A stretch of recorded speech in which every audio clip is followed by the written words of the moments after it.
Salam əziz ikincilər, sizləri kanalımda xoş gördük. Biz bugün 2-ci sinif informatika iş dəftərindən səhifə 44 və 45-də olan tapşırıqları həll edəcəyik. Gəlin başlayaq. Mətnin formatlanması. Çalışma 1. Dərslikdə 56-cı səhifəni aç. Seçdirilmiş sözlərin fərqləndirici əlamətlərini müəyyən et. Fərqləndirmə məqsədlərini araşdırıb cədvəli doldur. 1.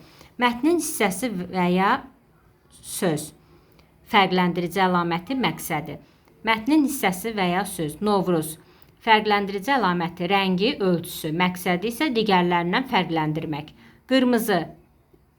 Fərqləndirici əlaməti rəngidir. Məqsədi diqqəti o sözə yönəltmək. Formasının sözü. Fərqləndirici əlaməti forması, ölçüsü. Məqsədi mətnin fərqli formasını göstərmək. Ölçüsünü sözü. Fərqləndirici əlaməti ölçüsü rəngi, məqsədi isə fərqli ölçünü göstərmək.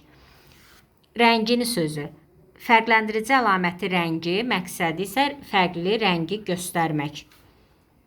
Çalışma 2. Oxuduğunuz məktəbin adını, sinifini, öz soyadını, adını və atanın adını rəngli karandaşlardan istifadə etməklə fərqli şəkildə yaz.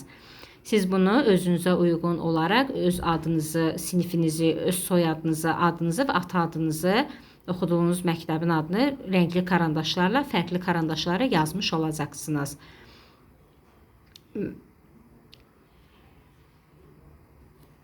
Çalışma 3. Yazıları müvafiq düymələrlə birləşdir. Deməli, bu hərfləri böyüdüb kiçildir. Bu isə hərflərin formasını dəyişir. Üçüncü isə hərflərin rəngini dəyişir. Deməli, birinci şəkil hərfləri böyüdüb kiçildir. İkinci şəkil hərflərin formasını dəyişir. Üçüncü şəkil isə hərflərin rəngini dəyişir. İki yazı arasındakı fərqi qeyd et. Voleybol, tennis, futbol, basketbol, şahmat idman növləridir. Burada da eynən voleybol, tennis, futbol, basketbol, şahmat idman növləridir. Deməli, burada iki fərqi var. Rəngi və hərflərin forması. Aşağıdakı mətni kompüterdə yığ. Sözlərin rənginə diqqət et. Göy qurşağının rəngləri. Siz bunu kompüterdə özünüz yığmış olacaqsınız. Qırmızı, narıncı, sarı, yaşıl, mavi, göy, bənövşə. Gördüyünüz kimi burada hər bir rəng özünə uyğun olaraq həmin karandaşla yazılmışdır. Bugünkü tapşırıqlarımız bu qədər. Kanalımıza abunə olmağı və videolarımızı bəyənməyi unutmayın. Hələlik.